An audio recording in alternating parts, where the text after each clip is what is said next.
I think mahalaga pag empty nesters na kayo is you build on the friendship. Our kids at least are trying to separate from us, and we are the ones trying to run after them. Na parang hindi. Ganon. So, sa papaalala mo lang na safe space ang bahay. Yes, Ako safe yun space lang. ang Nandun bahay. yung love, nandun yung support. So, kahit saan pa sila magpupunta, kahit ano pa mangyari sa kanila, they have a house to go home to. Kasi pag alam nila yon, I think they become more adventurous, which is good. Natututunan namin is gusto nilang mahirapan kasi it helps them. It's a sense of achievement for them. So, sa tingin namin nahihirapan, pero sa tingin nila masaya sila na ginagawa yun. Eh di okay. As you age, dapat mas deliberate. Yes. Hindi pwedeng bahala na ang buhay sa'yo. Diba? I think it's easy pag dalawa kayo eh. Kasi pwede niyong pag-usapan. Pwede niyong sisihin ng isa't isa for one. Pwede niyong pag-awayan, yung ganon. I think it's much more difficult for people who are single parents. And you cannot hold on to the children forever. And that takes a lot of emotional and psychological strength as a person. So I think, ano pa kaya ang pwede natin gawin para sa kanila? Actually, wala. Ang pwede mo lang gawin ay maghintay.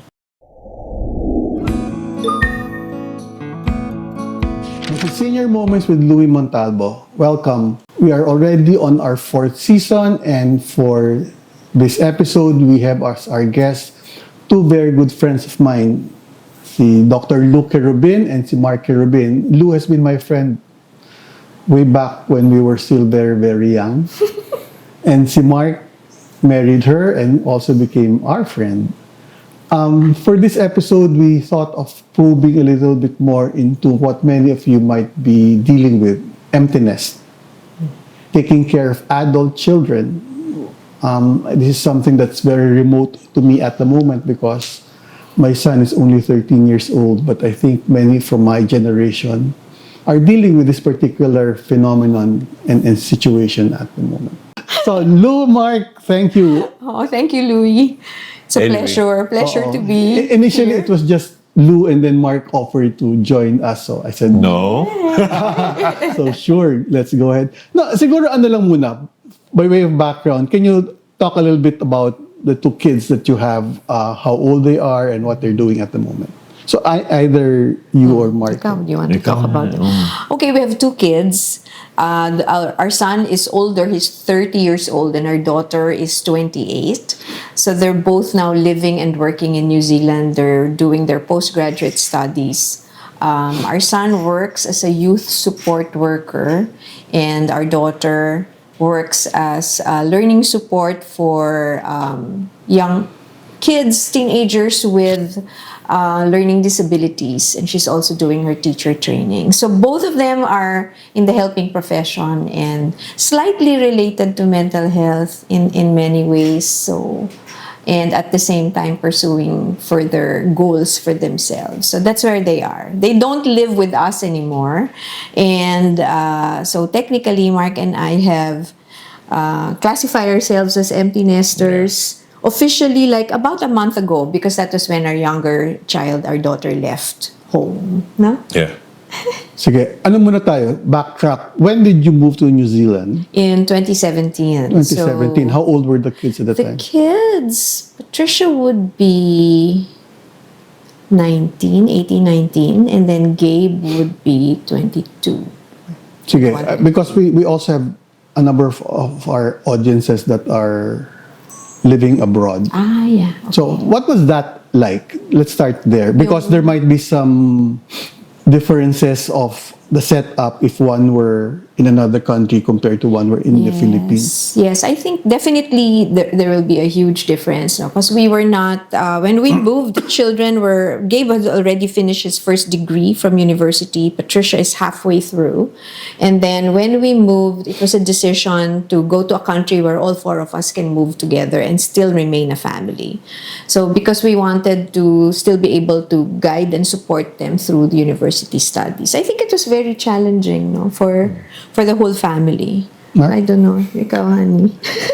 Now, what was that like for you as the head of the household, so to speak? And that was, well, yung setup itself, we talked about it as a family. Parang sabi ng kids, you want to study in New Zealand. Sabi, sige, pupunta kayo, why not? So, they passed the exam sa University of Auckland, and then in like 2 months' time, we were there. Thus, we set it up. We had to like set up their bank account, set up their flat, get them cell phones, diba? Everything that works. It was fun for us kasi parang adults na kami lahat, di ba? Parang the kids are parang exciting kasi it's something new. Ako, yun yung pinaka-feeling ko in general. Si Lou, parang nung time na yun, was also talking to colleagues niya in New Zealand and actually got an offer kaagad to work there. Tapos, parang, wala. It was easy relatively for us to do the move. Yeah. So, like, they said they wanted to try New Zealand mga November. By Feb, they were already there studying. And I think the only rough part was may konting syempre change, may konting transition for them kasi it's a new country, it's a new educational system, 'di ba? Hindi ka dito kasi American, doon British. But I think the kids had a difficult time in terms of separation from their friends. Yeah. And of course, the special relationships, because both of them were in their own relationships when we left.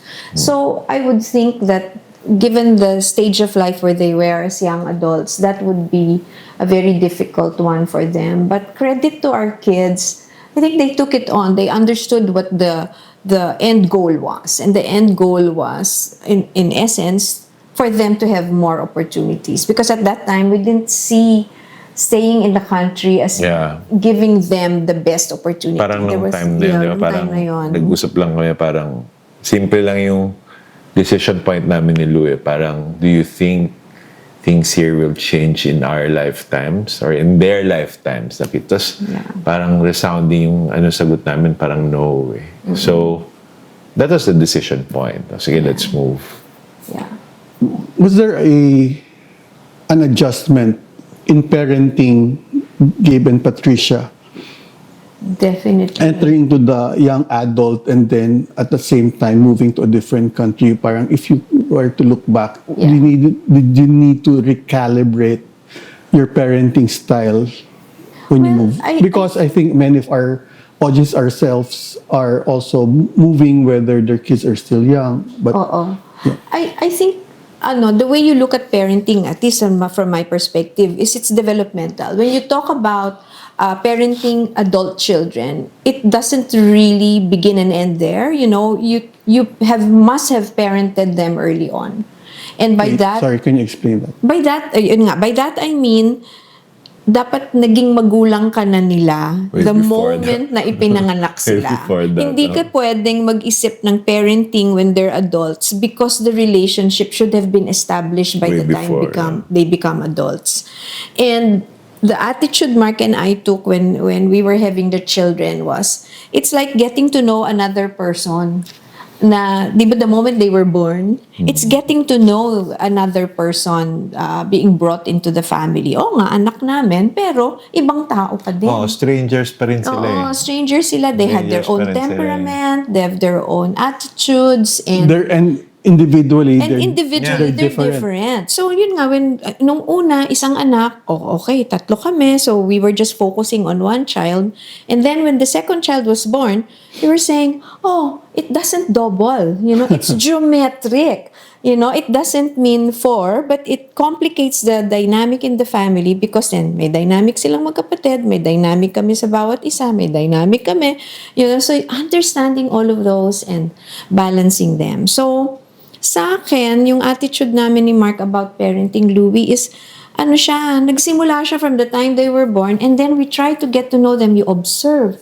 kailan iiyak, kailan magugutom, paano mo iti-train. And then, we noticed that when the kids were growing, ibang-iba ang personality. Yeah. One, we needed to pull back kasi mas agresibo. One, we needed to push forward kasi less adventurous, yung ganon. So, it's really getting to know them. So, when they become adults, ang sinasabi ko siguro sa most parents who are going through this phase is you get to know them as they're growing up because they will evolve just as how you're evolving. Ang nakakatawa, as adults, meron din silang opinion about us. Meron, di ba? Meron silang konsepto. Then, tsaka marirealize mo suddenly, ako na-realize, suddenly may opinions na sila. Di ba? Parang before kasi parang ang opinions lahat ikaw as a parent sa kanila. Di ba? Pero suddenly, marirealize mo, may opinion na. And very sound, very, alam mo yun, adult opinions. So parang you can't, suddenly, ako ganun ako suddenly lang sa akin, hindi nag-grow yun. Parang bilang, I'm talking to adults. Yeah. And I have to listen to them because may saysay na yung sinasabi nila. Ako ganun hindi, I don't know with you, pero ako suddenly I realized that when we talk about things, when we discuss things, they have opinions and point on perspectives na adult na rin. And they disagree, they agree, yung ganon. Yung ganung that kind of transition or realization on your part as parents that you're already dealing with people who have their own thoughts, opinions, and positions on certain things that might not coincide with yours. Parang, no, as a parent, kasi we're used to being the one Just in control, in control, and yes. to be followed. Parang, That's what you lose when your children are adults. You cannot control them. Actually, earlier on, di mo na makokontrol eh. teenager pa lang. Teenager pa lang. But hindi mo makokontrol. what was that transition like for you to be able to step back and pull back? Alam mo sa amin, parang si Lou kept on telling me or reminding me na, and I also remind her na parang minsan kasi a simple like dinner. Dinner kayo, di ba? Kasi kailangan nilang, ang rule lang namin sa kanila, Saturday dinner or Sunday dinner. Parang basta isang, kailangan sa bahay sila. Over the weekend, yeah. Isang dinner over the weekend. Tapos, I mean, we find ourselves parang, hayaan mo siya may ganunan kami, yung sinastop namin ng each other na let them talk, listen to what they want, what they're saying. May konting pero lang, simple lang hindi naman yung obvious, di ba? Parang, tapos, sabihin niya sa akin, tapos ako nakikinig naman. Tapos may realize mo, parang adult pala. So, kailangan may reminding. Sa transitioning kasi ganun you're so used to having them at home and then you realize living in another country that they're assimilating and then talking with other people their age or maybe older than themselves, and the culture is very different. So I think that was one reason they decided to really move out in their mid-20s kasi nakakahiya na to tell people you work with or you're going out with that I'm still staying with my mom. It's like, you do? Yung gano'n yung reaction. So, understanding that they're in a different culture. Siguro kung nandito kami, it would be a different story. Yeah. But we don't know that anymore. That's hypothetical. So, it's like watching where they're going and understanding what's happening to them. A lot of that is now just pulling back and listening and reflecting or pondering on what it is they're doing or what it is they're saying. Tsaka between us, may pinoproseso rin namin on our own Pag wala na sila, we have to talk about it between us. Pag-usapan namin yung, napansin mo ba si Gabe kanina? Napansin mo ba si Trish kanina? Did you listen to her opinion? Kita mo? So may processing na nangyayari. Tapos nare-realize mo na, nakakatuwa sila kasi ganito yung perspective na nila about things. Over time, because of that, I'm talking about myself, over time, yung kakaproseso namin nun, nare-realize ko na, they're not kids anymore. I mean, so, in the next weekend, mag-dinner kayo, and the weekend after that, di ba, you listen to these things already kasi napag-usapan nyo na yan before eh. So, ako ganun yung proseso nung nangyayari. Parang, we had to talk about it. I had to be reminded. Parang ganyan, that's their adults. You have to listen to them. And I think, same thing. Kasi minsan siya, insistent din siya on certain stuff. Sabihin ko lang, hayaan mo lang sila, di ba? So it's good that we're able to like mirror it to each other as their parents. Na parang, I think you shouldn't have said that, or next time it happens, you should back off this way, yung gano'n. So nagbibigay kami ng feedback sa isa't kaya isa. next time sabihin mo ganyan. Parang, so meron kaming, may time kami na pag-usap. Kasi, kunyari kung ako lang, I don't think mapoproseso ko on my own eh. Parang, tigas kasi ulo ko eh, diba? Tsaka, malakas ang opinion ko. So, I'll insist on that. But because I think of yung daily na pag wala na sila, diba? 6 days a week wala sila eh, diba? So, yung 6 days na yun, pinag-usapan namin. Sila rin ang pinag-usapan yung 6 days a week na wala sila eh, di ba? So, totoo yan. Di ba? So, kasi you get concerned. Kamusta kaya sila? Kumakain kayang mabuti, gano'n. So, it doesn't stop. That kind of worrying, I think, doesn't stop. They're not there physically, but you always talk about them. They're always in your mind. Parang, I wanted to pursue that. Parang Yung two things na parang, and I think this is also a struggle for many parents as their children become adults. You have a particular image of a future that you think your kids should have. Yes. And if the adult child seem to be deviating from that, then it's a struggle. Yes. Second is that it's a natural predisposition on our part to protect, to keep them safe. Yes, to keep them safe. But it's difficult, but a little bit less difficult if you're just physically trying to protect them when they were toddlers, falling down. Yeah.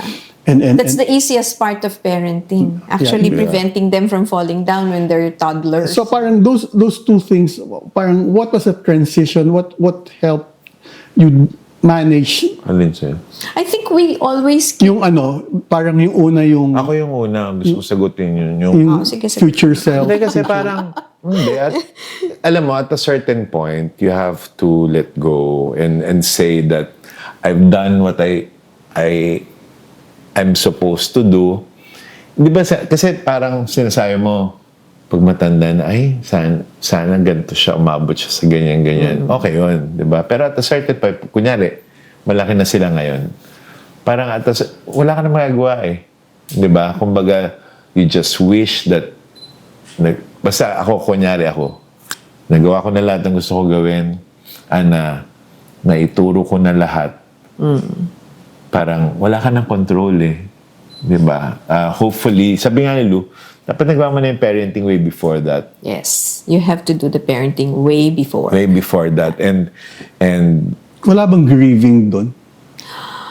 Meron. Bakit? May Ano ba grieving. may grieving? Yung pagka humihiwalay na sila, of course, there's grieving. There Wala. is.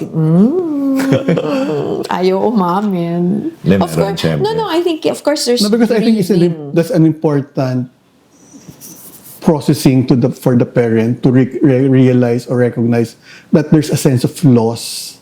Ngayon palang kinikwento ko na malayo-layo pa ako. Naiiyak na ako.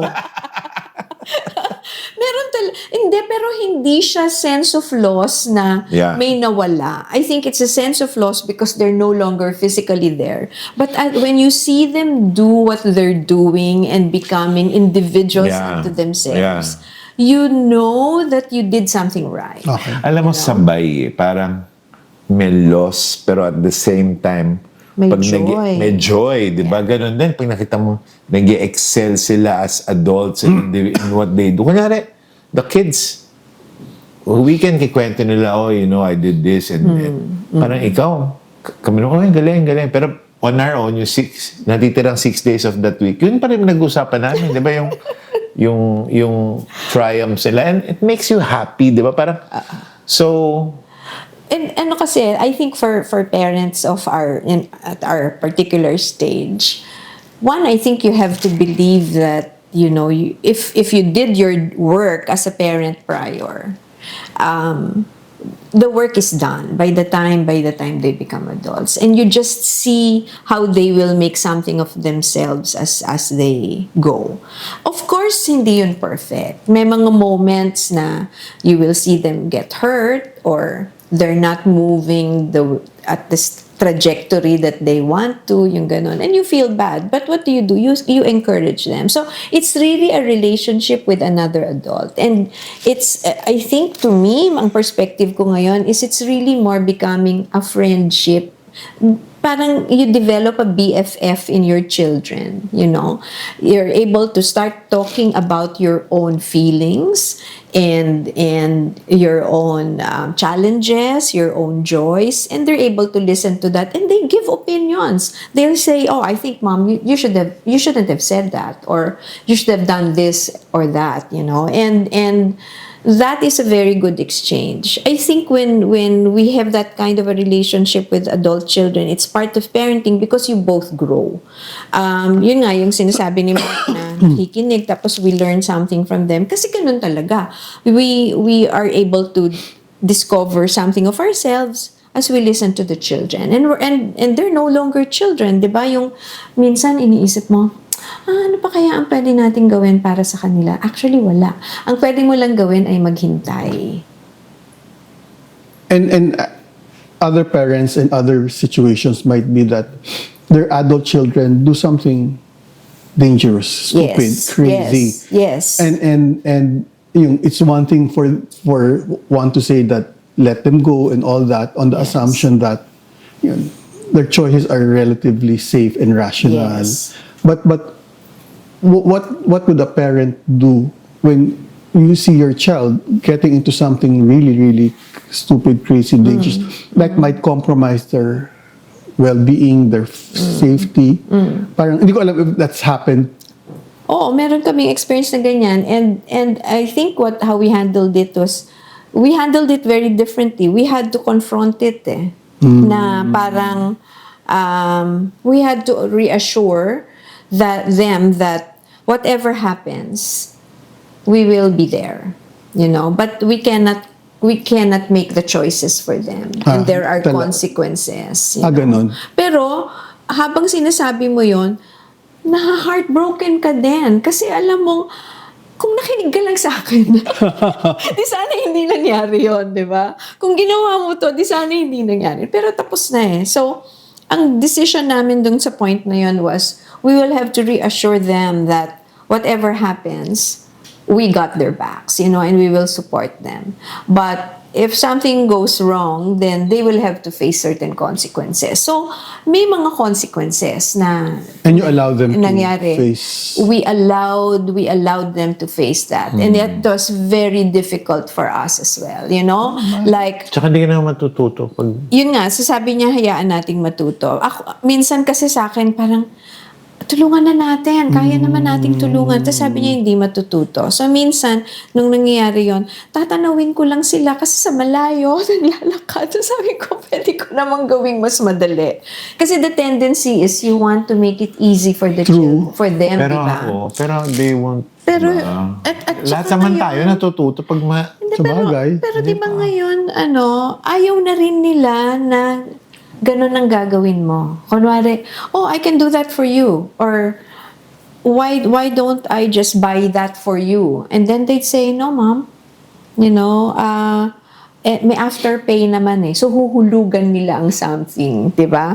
Tapos, o kaya sasabihin namin, kami na lang yung kaysa owe ka sa bank ng ganito, kami na lang. And then, it's zero interest. Hindi. Pupunta sila sa bangko. Yung ganun. So, you can see now that our kids at least are trying to separate from us, and we are the ones trying to run after them na parang hindi ganon. So but back to the difficult decision, a lot of it is processing. I think it's easy pag dalawa kayo kasi pwede niyong pag-usapan, pwede niyong sisihin ng isa't isa for one, pwede niyong pag-awayan, yung ganon. I think it's much more difficult for people who are single parents and are dealing with those things on their own. So importante meron kang napapagsabihan o napapag-usapan, Hindi naman for the single parents out there, di ba? Hindi mo ibig sabihin na hindi mo kaya, di ba? Dapat kaya. I mean, it really helps to have Someone to talk. another parent there. Hindi mo kailangan partner mo, di ba? Another parent to na may in the same category, same age. I think there's a subtext, there's an underlying assumptions to what you're talking about. That there is a norm of communication between the parents and the children that had been established from the beginning. Yeah. And second, there is a communication between the two parents that allows both of them to actually talk about very difficult topics. Parang if those things were not established and formed earlier on, when the difficult situations of parenting an adult child is there, then wala kang paghuhugutan. I think pag ganun ang sitwasyon, mas malalim yung grief na nararamdaman ni Pero parent. can you affirm that Yes, mahalaga yun. Kasi pag may nangyayaring hindi maganda sa mga anak mo, hindi mo maaalis na you question yourself yung guilt, di ba? Or you second guess yourself. Tama ba yung ginawa ko? Kwento mo Tama ba yung pagpapalaki ko? Laging ganun, meron kang at least ako, yung neuroticism ko ganun. Lagi ko iniisip, oh my God, what did I do wrong? Hindi ako naman, di ba parating I blame myself pag Oo, siya din. Meron din siyang Ngayon pag may ginawa silang something, sisisihin ko yung sarili ko kasi parang, kasi ako na tao, ganyan. Ako yung role model na ganito. Role model na ganito. Tapos pag may ginawa mali somewhere, ako na naman sisisihin ko sa sarili ko. Ako lang yan Tapos one time sinabi ko sa kanya, parang sinisisi ko sa sarili ko every time may ginagawa silang mali. Kasi parang feeling ko, hindi ako naging good model. Yun yung pagkanyoro ko dun. Oo, siya ganun yung thinking niya, na parang siguro hindi ako naging good father to them, yung ganun. Pero lagi ko namang sinasabi na, hindi tayo perfect. Hindi tayo magiging perfect parents to any, and the children will always be imperfect. Tapos B, yung pag-concretization ng imperfection na yun is because you're good in some parts and you're not good in other parts. And I think that's the important thing that the adult child needs to understand. So in the conversations, which we're now privileged to have with our children, lumalabas yun kasi nagko-comment din sila Ang hirap mong kausap pagdating sa ganyan. Gaganyanin na kami ng mga anak namin, di ba? Or hindi ka na talaga marunong mabiro. Ganon. So they give you feedback about those things. And because of, I think, the knowledge we had about them as individuals, we know that when, for example, our son starts becoming more talkative, that means whatever he is talking about is an issue for him and he needs to be heard. So ang style niya is, he thinks as he talks. Okay? Yung daughter naman namin, talks when something is worrisome and repetitive yung ano na yun. Sabihin konti this time, tas mamaya much more, yung ganon. So ibang style of dishing out their anxieties or the bad news or whatever it is they're worried about. And so, as a parent, your responsibility is to listen to that and be able to differentiate, kinikwento to kasi kailangan ko i-process. Or ito, kinikwento kasi kailangan ko lang siyang pakinggan. Or ito, nagkukwento siya kasi pero ano yun? iniisip niya. That's my hit and miss yun. Pero it's based on how you knew your child growing up. Kasi nagmamanifest na yun as they were Pero pinuwento niya sa akin yan recently Sabi niya, pag sinasabi niya ganyan, makikinig ka lang, ganyan. Ako naman, hindi kasi siya I think trained siya makinig that way. And then, I think part of our male is to fix Oo, siya Oo. yung, no, I think you should do this. Ganito siya as papa. Disposition on our part. Oo, this is what you do. May Ganyan. Solusyonan natin. Solusyonan natin. Solusyon. And I think, well, ako ganun ako makinig. Di ba? Yun ang difference. Di ba? So, Which may sometimes the kids don't like. Di ba? Parang, ayun nga, ayun yung, kunyari, tapos sinasabi niya, makinig ka lang, pakinggan mo lang. Or sinasabi niya, pag sinasabi niya to, hindi ibig sabihin ganyan.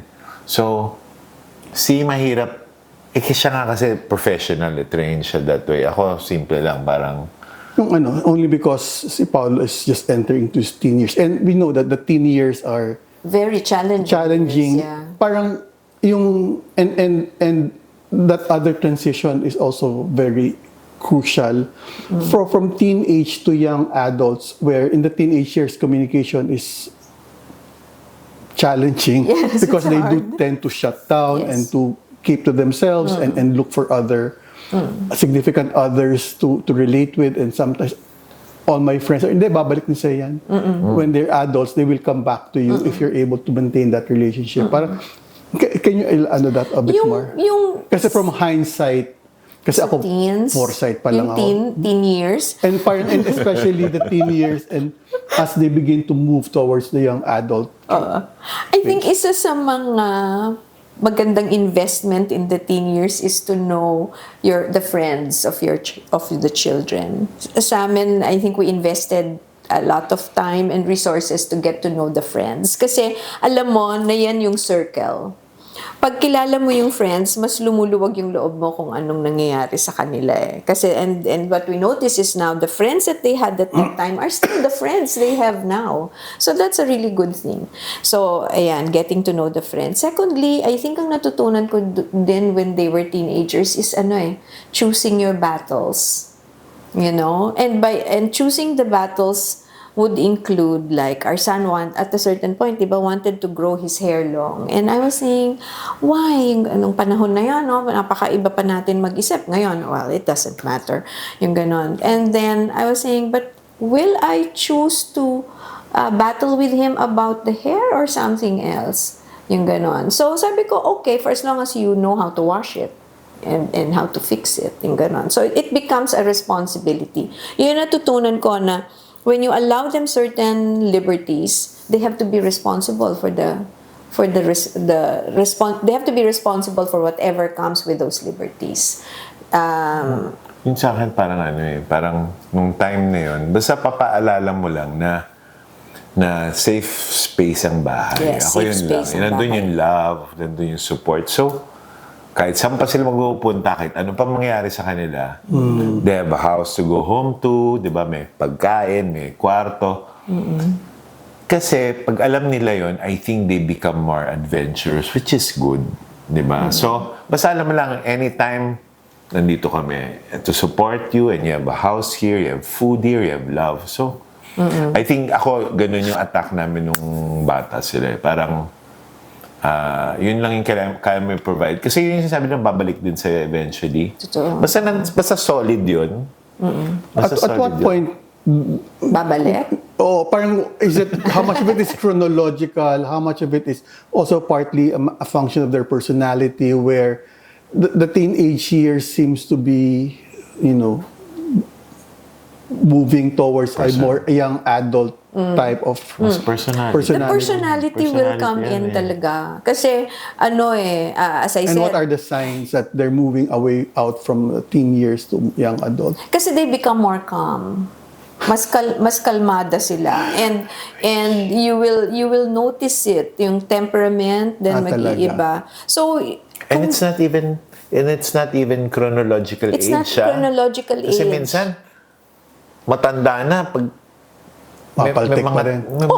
may mga tendencies na parang high school to, parang hindi ibig Sometimes sabihin you think, dahil God, he's 17. He's back to 17. may ganun talaga. Okay.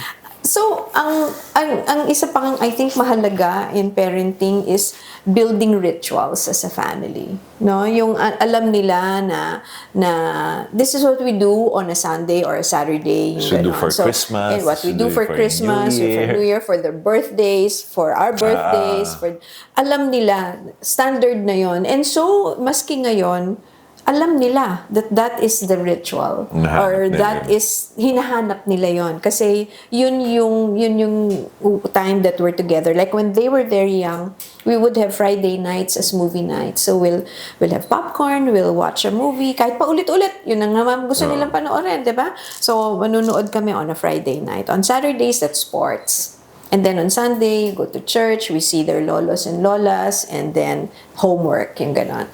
The routine is very important for when you're parenting young children because the routine is the basis of the discipline in the teenage years. Kapag nasanay sa routine, they can discipline themselves. Ang problema sa teenage years is because they're being influenced by other people, which is why it's important to know the friends. And ngayon, with social media, their self-image is so dependent on the social image. Diba? So, the challenge, I think, in parenting now is helping the children to have the capacity to look inwards and to not be afraid with what it is they see. Okay. Yun. And that takes a lot of investment of time. So, parenting is not about delegating it. I think you have to be an active parent from the get-go, meaning you're there.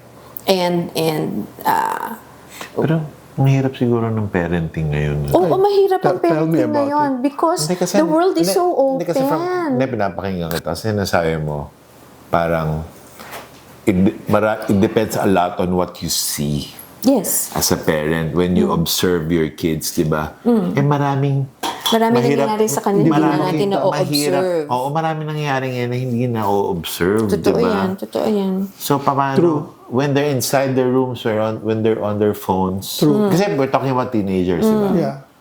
I mean, I think our style before, and a lot of it was simpler, di ba? Was when they started reading X books, I would read the books as well. You know, when they started reading Harry Potter, I read Harry Potter. Because I wanted to know what they were reading and then I can make conversation. So I guess ngayon with social media, you follow who they're following, gano'n? I think it's okay to do that. Or play the games they're playing. Play the games that they're playing because that's how you understand what's happening to them and why it's so exciting. Okay. And by doing the same things that they do, they see that nag-effort ka naman to understand. 'Di ba? Nag-effort ka naman na gawin yung mga ginagawa nila. And then you say, oh, I understand why you enjoy this video game a lot. But sometimes I think it's too violent. What do you think? Nagkakaroon ka ng entry point to discuss the values you want to teach because pinagdaanan mo din yung dinadaanan nila. So, di ba simple nun, Harry Potter, o di basahin mo, di ba? Pero parang isang buong Christmas break nagbabasa lang Harry Potter. Kasi gusto kong pag-usapan. Kasi minimension nila kung di ko alam, paano ko maiintindihan? And many of my friends are already, as we started this particular episode, is that kids have moved out. Yes. And some of my friends have children, have moved in another country altogether and barely see them.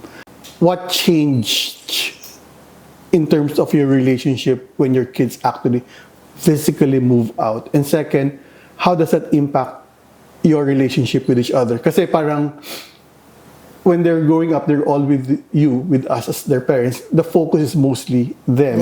And then once the kids are away, parang correct. What is there to talk Focus about? on. So parang We yun. still talk about them. Sabi siya nga. Di ba? Parang yun, is there a shift on the way you deal with them when they move out physically, and is there a shift in the way you deal with each other because you find yourself just the two of you in the house? Konti siguro, di ba? Parang meron talagang, well, yun sa kids, I mean, they're not there. Pero mas madalas ngayon yung video call with them kasi di ba after dinner, di ba parang konting update, ganyan. So may ganun pa rin, di ba? You're right. Oo, parang tapos mas kunyari si kuya nung umalis, parang you were persistent na parang dapat weekend na sa bahay ka, ganyan. So, Yun yung rituals. Yun yung kailangan nandun. Tapos, ako naman with Lou, parang, well, since dalawa na lang kami doon sa bahay, di ba, parang, wala na akong choice, di ba? Di kailangan, syempre isipin mo lang, dapat, mas may ano kasi pag gano'n, minsan may mga single parent, kami mag-partner, di ba? So, wala, may focus ka talaga sa kanya. I mean, you make sure na, ano gusto mong dinner ngayon. Parang, may gano'n na eh. Tapos nagde-declare, kasi ako pagdating ko sa bahay madaldal, Correct. tapos sasabihin niya, nagde-declare siya ng quiet time para I can give him his quiet time. Kasi my tendency is to keep talking, di ba, at home. Obviously. Yun. I think mahalaga pag empty nesters na kayo is you build on the friendship. The relationship, the communication, etc. It has to be rooted a lot on being very good friends to each other. Di ba may neighbors tayo, may neighbors kami dati na nung pandemic, na-realize, dalawa lang kami sa bahay. House has to be big kasi kailangan nila ng learn how to avoid it. space away from each other. Kaya na mag-avoid ng each other. I mean, partly true, di ba? Parang, so, well, challenging talaga yun. Kasi, parang actually, na-realize namin recently, parang, lalo na sa Pilipinas, di ba? You start your careers, nagsastart ka ng careers, tapos at the same time, nag-start ka ng family. So, nagsastruggle ka sa work, ang dami mong binubuhos na atensyon at oras sa work, pero yun din yung ipapalaki ka ng mga bata. That's why meron kang mga in-laws, that's why meron kang mga bing-bing, ganyan, di ba? Lahat yan nangyayari at the same time. Tapos, pag medyo successful ka na, medyo malaki na rin yung mga bata, di ba? So, iba na naman. And by the time, yun nga, mag-emptiness ka na, meron pa kayong relationship na pinag-uusapan na in between all of that. Di ba? So, parang, I think yung ako yung tawag ko dyan yung third act. Yeah, So, third act. Yeah. Di ba? So, third act, it's about you and your partner. Or you and yourself. Yes. Kasi, wala na eh. Wala na yung mga bata. Diba? Yung career mo nagsuslow down din during that stage. Tapos diba? na tayo dun sa partner. Diba? So, yung third act mo, it's about you, your partner, and yourself. Parang, ako marami ako ngayon about myself. Eh. Diba? Parang, tumatransition. ang dami kong dinideal with about myself. Tapos parang, nandun ako sa parang house cleaning eh, di ba? Parang, what should stay, what should go, parang gano'n, about me. Di ba? So, kasi may time to do that. Di ba? But those are things that you need to, in a way, deliberately decide on doing. It doesn't come naturally because there might be others who would still want to keep on doing the same things when in fact the life transition is already in front of them, but refuse to. Well, or will life find a way to show you that you need to move on? I think magkakaroon lang naman ng natural transition, and again, I don't think it's chronological kasi there are people whom we know are still very, very busy with their careers and much older than ourselves, diba? So I think at a certain point it's a decision you make, and you, as you make that decision, you also reflect on why you're making that decision. Nagkakaroon tingin ko ng problema na nagugulat ka na suddenly empty na yung bahay kung hindi mo tinrabaho yung transition na yun. Hindi mo in-anticipate. Explain that. Kasi I think we have to, for people our age, you have to anticipate that, you're nearer to your end than to your beginning, number one. Number 2, yung cleaning up. Sabi ko nga kay Mark, ngayon, I'm so bent on cleaning up all the legalities of money, assets, yung ganon. Because anything can happen anytime. And you need to put all of those in order. Kasi part rin yun of your responsibility as a parent. And as a partner, part yon. Tapos yung third, yung alam mo na you cannot hold on to the children forever. And that takes a lot of emotional and psychological strength as a person. So I think importante na, well, you have your relationship as partners, but you also, as Mark was saying, do the cleaning up for yourself as an individual. So thinking about it and looking inward is always so important kasi dun mo nakaklarify na parang ano ba talagang gusto ko pang gawin, 'di ba?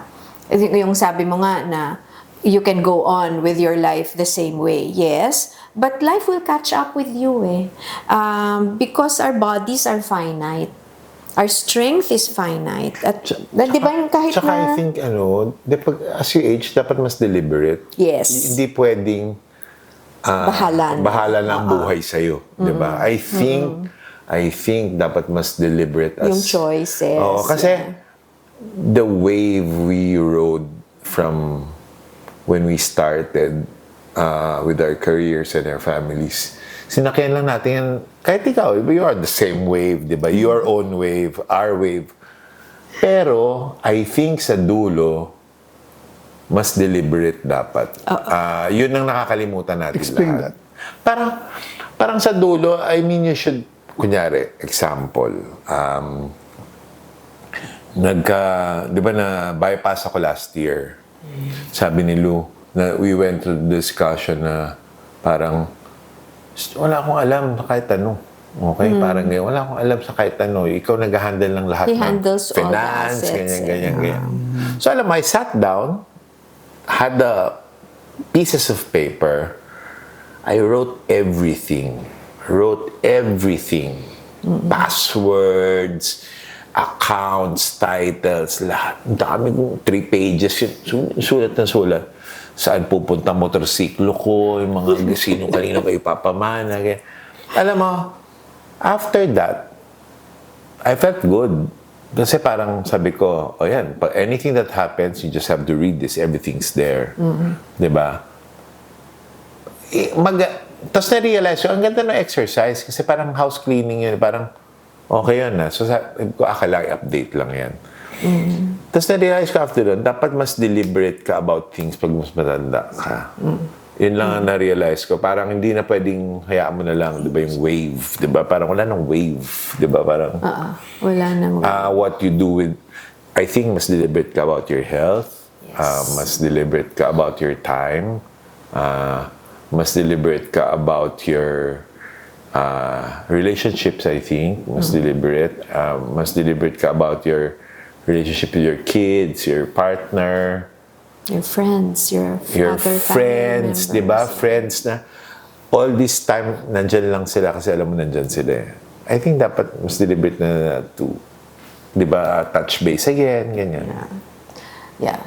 Ako, siguro ang translation ko sa nung sinasabi ni Mark about being deliberate is rethinking what's important and then putting your effort into what's important. So even the time, like kunwari kami, when we come home, like we live elsewhere and we come home, it's a deliberate use of time. You don't just meet up with people or go out and eat, yung ganon. You choose because you want to. And then, so that is a value, you clarify, sinong importante, anong importante. Ayan, so yung pagiging deliberate sa health, kasi importanteng gusto pa naming maging malakas for as long as we are able to live. Gusto naming magpasyal for as long as kaya namin. Yung mga ganon. So, tsaka don't waste time na with people naman. Ayaw na namin mag-waste ng time sa mga people na ayaw mo namang di ba? Ayaw mo naman siya. Ba't mo pasayakin oras mo to be with them? Wag na lang, di ba? Ganun nakasimple. At saka, no excuses. because this is my life. Ito na yung we are, yun nga, as I said, nearer to the end than the beginning. I will make use of this because it's probably it's a realization, it's the only thing you really have, right? So, ang importante sa amin ngayon, yung mga anak namin, kaming dalawa, yung mga kaibigan na gusto namin, mga kapatid na gusto namin. Ito pa, na-realize ko pa nung nagkaroon ako ng bypass. Parang, alam mo, when you think about it, pag umabot ka sa bingit, konting tao lang ang importante sa'yo at konti lang ang kailangan mo. Yun na-realize ko. Parang, konti lang pala. Diba? You don't need that much. And the people who are important are not too many. So, parang all this fuss is about, wala naman pala eh. Diba? Lahat ng floof. So, yung pinaka-importante, ano mo, mabibilang ko sa kamay ko. Yung what I need, mabibilang ko sa kamay ko. So, maganda yun. Magandang learning yun ang nangyari yun. But not everyone will go through a similar experience. So siguro, so take my word yung for it. you're listening to the podcast, it's really clarifying ano ba yung importante as you empty nest. No, I think parang I think the questions, the way people will answer the questions might be different, but I think the way you framed it is that asking the right questions is important. And what kind of answers was important to you? How do you want to... Those will vary, diba? But it's important to ask yourself those what is questions. important to you, what is of value to you. Yeah. And again, when you are parenting adult children, they will see the choices you're making and they learn from it. You know, ito na kasi yung phase na hindi pwedeng nagle-lecture. Dapat kasi ganito yung ginawa mo. Or ganituhin natin yan. Wala ka na sa ganun eh. Hindi mo na sila tinutulungan mag-paste ng mga sticks together. But they're watching you. They're seeing what you do. And yung role modeling now really becomes very concrete to the children. Nakikita nila yan eh. And again, the rituals are important. Spending time together is important because it's the only way you really get to know individuals, diba? Just spend time. And pag adult na, yung spending time, pwedeng doing things together. Kunwari, helping them fix the car or find an apartment, diba? Or get nalala ko nung nag-umpisa kaming lumipat, I was so disappointed in myself as a mother because my kids didn't know housework. And it's like, but that's part of an adult's life, right? So, tuturuan mo magsaing, maglinis ng banyo, maggamit ng dishwasher, ng laundry, ganyan. All of those, and I guess for Filipino parents, especially kung you're middle class or higher, those are things you don't really pay attention to because someone else is doing it for them. But then when they go to another culture, sa ibang bansa, iba. Wala silang aasahan, di ba? They have to do it themselves. So it's part of the growth. And minsan ano ka kasi, kung nasira ang washing machine sa flat, pupunta sa laundromat, dala-dala yung laundry. Siyempre kami parang, puntahan natin sa laundromat. Diba? Dala natin ang pagkain. Kasi nandun pa din yung ayaw mo silang mahirapan. Pero ngayon, ang natututunan namin is, gusto nilang mahirapan kasi it helps them. It's a sense of achievement for them. So, sa tingin namin, nahihirapan, pero sa tingin nila, masaya sila na ginagawa yun. Eh, di okay. At yun yung pulling back and just watching. So that's when, yung sinasabi ko sa iyo nung isang beses nag-usap tayo, a lot of it is pondering it, di ba? Kasi, kailangan mo talagang isipin eh. Yung kailangan mong mag-reflect anong nangyayari, papanoorin mo, and then you learn from what they're demonstrating. Because if not, maiiwan ka dun sa nag-worry ka, nagigilty ka, sumasama yung loob mo, na gano'n yung nangyari sa mga anak mo. Pero hindi nakakalimutan mong, o hindi mo makita what purpose that kind of difficulty serves for them. Sige. For season 4, what we decided to do was to ask the same 3 questions to all our guests. So for this one, we'll ask both of you to answer. What is the biggest gift or blessing that you receive as you age? To realize that I don't know anything. Wow. Yun. Ganun ka simple. Talaga, na-realize mo yun? Yeah. That's scary. No, but compare that to when we were younger where we seem to believe Kala mo, alam mo lahat, Alam di mo ba? lahat. that arrogance. Alam mo, sabi ko, my God, nung nareal, putya pa, wala pala akong alam. Ganun. I mean, ako ano yun. Lolo. Ako sa akin yung as I age, ang realization ko is yung konti lang talaga yung mahalaga. Very few things, very few people are important. And so it's a matter of like actually reflecting on that and making those choices according to what is important to you. Kasi sobrang simple ng buhay pag ganun. If there's any legacy that you would want to leave behind, what would that? Ako, tingin ko, two parts yung legacy na yan. One, primarily, will be the children and what they make of themselves, and for them to continue the good that they're doing because they're just awesome. I'm so awed by what they're doing currently. So I think they are continuing part of the work I'm doing, and so that's part of the legacy.